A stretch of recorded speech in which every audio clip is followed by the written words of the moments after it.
History repeats itself, first as tragedy, second as farce, is said by none other than the German philosopher, economist and historian Karl Marx.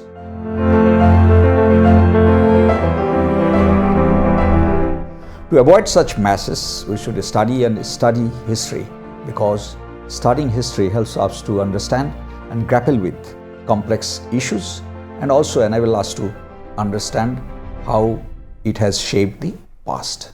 Assalamu alaikum viewers, this is Sarwar and you are watching Sarwar's Chronicle.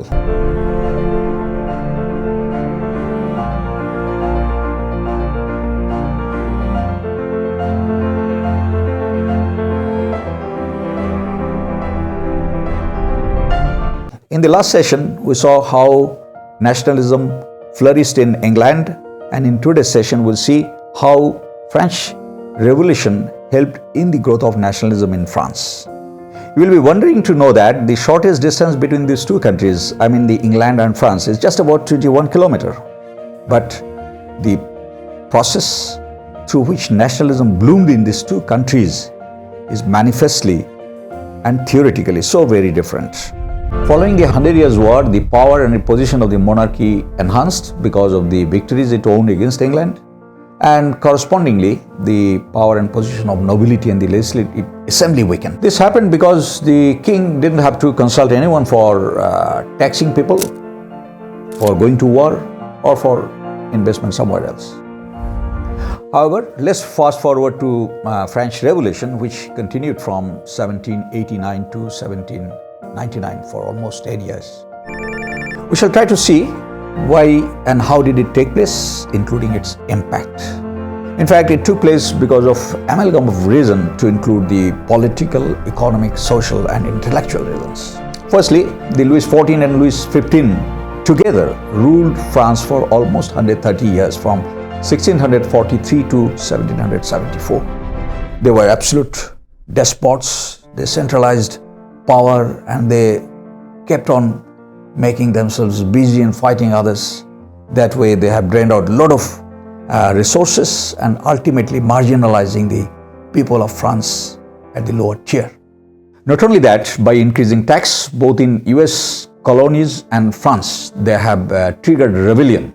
Then came Louis XVI, who ruled France for about 18 years, from 1774 to 1792, and it is during his reign that all the trouble had started. He had good intention to serve the people, but unfortunately he was mistaken in picking up Versailles Palace as his residence, for which a huge distance was created between him and the subjects, and therefore his popularity declined. Versailles Palace was about 45 kilometers away from Paris, so people were too far away, and in those days people really couldn't afford to reach the king in Versailles. In those days, there were no internet facilities, neither there were any tweets or Facebook. So the public figures or the political leaders, to remain effective as a politician, they had to be in constant physical contact with the subjects. So that was an issue that really went against the king. Not only that, surprisingly, his Austrian wife, Marie Antoinette, was wrongly advising him, for which the king was unable to take strong reforms, and you understand, without reforms you cannot really bring about any changes for good. The queen spent heavily on fashion, luxuries and gambling in a time when France was economically going down, and it's the people in the lower tier of the French community, they had suffered a lot. During Louis XVI's reign, he also assisted the United States of America during its independence war at its own cost. So eventually this was done to undermine the position of the UK, but at the cost of the people's peace and comfort. So as such, the people became really very angry and aggrieved against the king. Of the social reasons, the class division within French society had a far-reaching impact, and I'll now briefly focus on that. They had three social classes, of which first one is called the first estate. It comprised the clergies, and there were about 1 lakh clergies, and they owned nearly 10% of the land. And second estate comprised the nobilities. There were nearly 4 lakhs nobilities, and they possessed almost 25% of the land. And the third estate comprised basically the laborers, craftsmen, officials, and all that. They comprised about, they were about 2 to 3 crores, and they possessed nearly 65% of the total land. But interestingly enough, first and second estate, they never paid tax. It was the third estate who used to pay the tax. So the revenue burden of France was borne entirely by the third estate. First and second estate, they had been leading a very lavish life, and I'm sure you all know that 18th century was a century of fashion, and it was all because of the French people. And I would remind you about the Dhaka muslin, famous Dhaka muslin, and these used to be fanned by the European ladies, and all these had to come by money. Around this time, the industrialization began, and a large number of middle classes started to grow. And because you understand, with the industrialization, medical facilities got improved, people got regular meals and foods, so there was no difficulties at all. So the people, death rate, because of all these factors, the death rate declined, but correspondingly, there was no reduction in the birth rate. So the result was, the total result was a population boom. So the economic crisis deepened with the number of population, because the population increased from 2 crore to 2.5 crore between 1700 to 1790. So the harsh weather, famine, then price of food, and all this made life terrible for the people. And ultimately, the French people became very aggrieved and rebellious. 17th and 18th century is also known as the age of enlightenment. It also had its strong influence on the revolution, about which I shall focus now. During this time, many European writers, philosophers, they came forward, particularly the English philosopher John Locke, then Swiss philosopher Jacques Mose, then German philosopher Immanuel Kant, and French writer Voltaire, and also Montesquieu. So all these people, they had a very positive impact on the French Revolution. And almost around the same time, the printing press invented by German goldsmith Gutenberg, that also helped in disseminating their works to the mass people. Apart from this, previously the Bible used to be in the possession of the priest only. It is only the priest who used to interpret, disseminate it when and where necessary to the people. But with the introduction of printing press, Bible was no more the property of the priest. And you will be astonished to know that even the kings and monarchs, if they had to decide upon a divorce case, they had to seek permission from the priest. So you can imagine to what extent the priests, they used to exercise their authority and power. But that all got diminished with the power of Enlightenment era, coupled with the introduction of your printing press. However, due to mounting economic pressure in 1789, the estate generals from first, second, and third, they all assembled in Versailles Palace to resolve their economic crisis by increasing tax. But the problem erupted over the issue of voting rights, because it's the third estate representatives.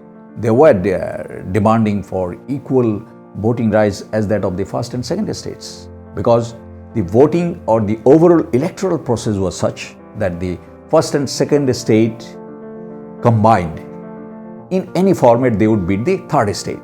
That means the burden of revenue or any of that sort would be only borne by the representative of the third estate. So that was the point that was put up to the King Louis XVI, but he didn't agree to that.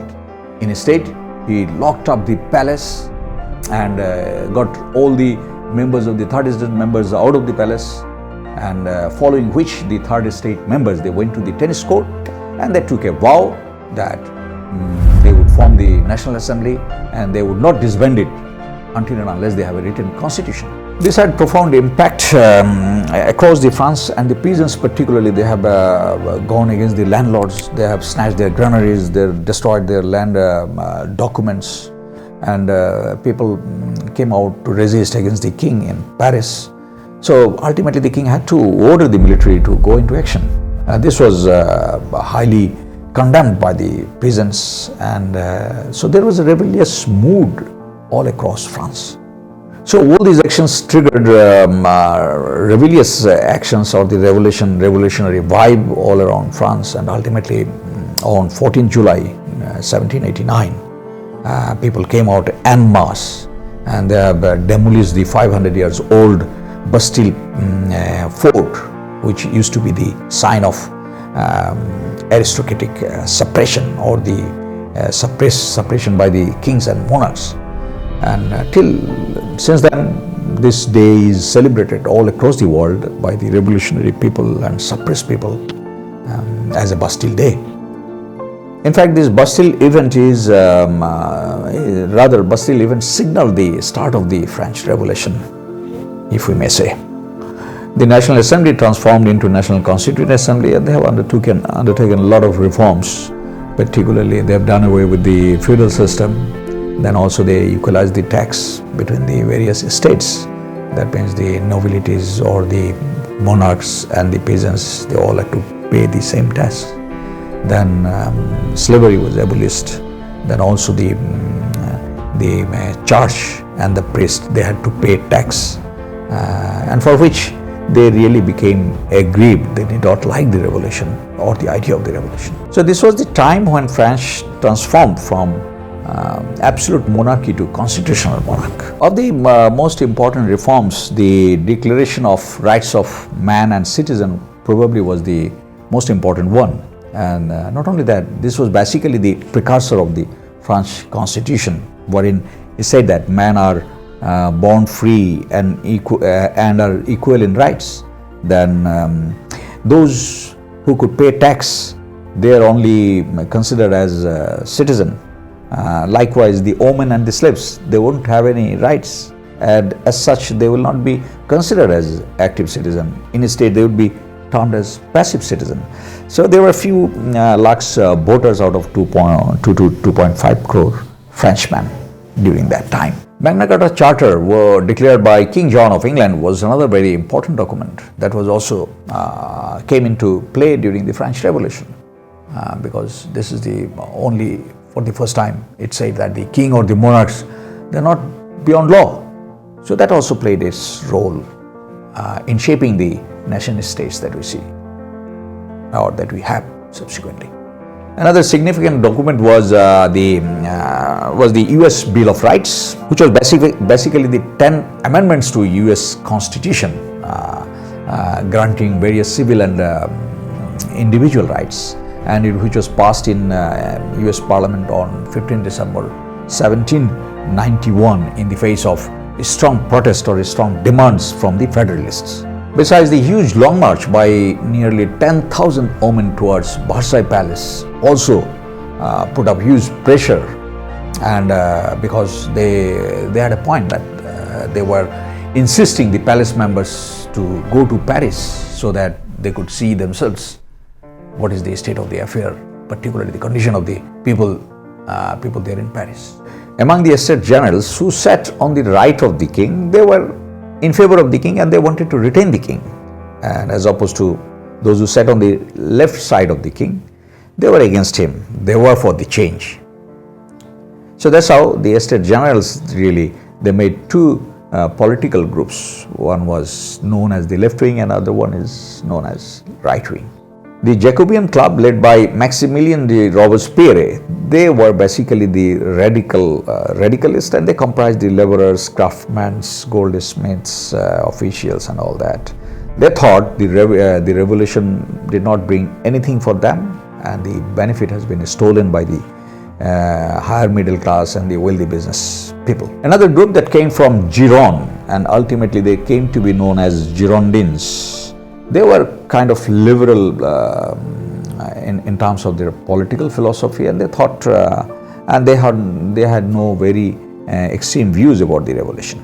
And the third group, which is known as Society of Revolutionary Republican Women, they thought they have been left out of the revolution and they need to catch up. So they also had some reservation as far as the revolution is concerned. The most dramatic event took place in 1791 when King Louis XVI, he tried to escape to Austria. So this is for the first time the people realized that he was not an pro-revolutionary, rather he was anti-revolutionary. He was only thinking of his well-being, and as such he was caught, and it was surprising to know that the king was even planning to organize a force which would come and uproot the revolutionaries to take power. So he had clearly some very determined political will, which was not taken very positively by the people. Unfortunately, it was for this plot that the king was arrested and he was charged with treason. At this stage, people demanded republic by establishing democracy by the Jacobians, but the protest and the revolution in its favor was strongly suppressed. So, after writing the constitution, Legislative Assembly was formed between 1791 to 1792. King was restored as the head of the state, but king could not function because of lack of support from both Jacobians and the Girondins. Because of all this chaos within France, the neighboring monarchs and neighboring states, they were getting nervous. They were even thinking to come in support of the French monarch. Even to support the French king, the monarch of Austria and Prussia, they vowed to fight back the revolutionaries and also reinstate the monarch. So when all these were happening, people really took it very negatively and they blamed Louis XVI for everything. The Legislative Assembly also considered it as a direct threat to France, and therefore it decided to attack Prussia and Austria on 12th April 1792, which is also known as the First Revolutionary War. The furious radicals, they attacked the king in their Paris palace, and to save his life, the king went to the National Assembly, Legislative Assembly, but no support was offered. So finally, the Legislative Assembly, it suspended. Election was announced and France became a republic from constitutional monarchy. Consequently, the National Assembly was held on September 1792, and which ruled for about 3 years. Meanwhile, when Louis XVI was executed in January 1793, the British, Dutch and Spain, they joined in favor of Austria and Prussia, and this coalition is known as the First Coalition War. A small group of Jacobians, they took control, and ultimately just after coming to power, they have killed about 16,000 anti-revolutionaries by using guillotine, and for which his reign or their reign came to be known as the Reign of Terror. Churches were closed down, its assets were taken over by the state, then slavery was abolished, although it was reinstated by Napoleon subsequently. Also to meet up the food shortage, the government, they harnessed resources from the countryside, but nothing really helped them to stabilize the government. So eventually the people blamed the Jacobians and they executed their leader, Maximilien de Robespierre. So after that, the power went to the Girondins for a brief period, because they also could not stay in power for a very long time. Then came the affluent middle class led directory rule, and they stayed in power for quite a long time, from 1795 to 1799. They had an executive body of 5 directors, almost working like a cabinet, just to avoid the dictatorship as has been done by Maximilien de Robespierre. During this time, the Napoleon, after winning the first coalition war, he became very famous, and he took this opportunity to take away the power from the directory rulers and established consulate in France for the first time. So there were 3 consulates, of which Napoleon became the first consul, and during his era he certainly got himself busy with conquering various countries and all that, and he made all this possible just because he made military training compulsory for all, and also influenced the youths to join the war in favor of France. More than 200 years later, one might ask, what is the point of studying all this? Honestly speaking, the ecosystem around which we live in wasn't built in a day. Particularly, we take things for granted like human rights, freedom of speech, economic system, political system, property right, individual right. All these have come at a very high price. Until and unless we read these histories, we were exposed to this, we would have never known how these have come. Although in the current time or current era, we have seen or we are watching these elements have come under serious threats, but until and unless we refer back to the history, we really are not in a position to correct our errors. With that, I will end. If you have not subscribed my channel, please do subscribe it. Until then, goodbye and Allah Hafiz.